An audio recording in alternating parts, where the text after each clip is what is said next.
এই যে আমি একজন সন্তানহারা মা, আমি তো একজন সন্তান হারাইছি। আমি চাই না যে আমার মতো এরকম সন্তান কারো হারাক। সন্তান কিংবা ভাই, বাবা সবারই তো আত্মীয়স্বজন আছে।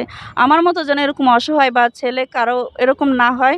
তাই সবার কাছে আমার চাই এবং উপদেষ্টার কাছে আমি সবার কাছে জানাইতে চাই, এই যে ছাত্ররা আমাদের জন্য আন্দোলন করতেছে, ওদের তো আত্মীয়স্বজন এখানে হয়তো কেউ নাও থাকতে পারে, কিন্তু কেন তারা আন্দোলন করে? এবং আমাদের মতন মানুষের জন্য যারা অসুস্থ আছে, রোগী, পেশেন্ট এবং মানে আমাদের সকলের জন্য, আমাদের এই বাংলাদেশের মানুষের জন্য এই ছাত্ররা, ছোট, ছোট বাচ্চারা না খেয়ে আছে আজকে কতদিন ধরে। কিন্তু এগুলো ওনারা কি চোখে দেখেন না?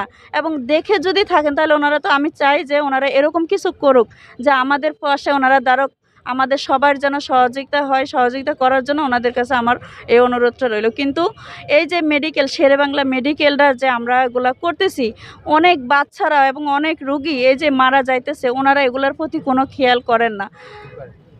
আমার আমার অনেক মাথা ব্যথা করতেছে।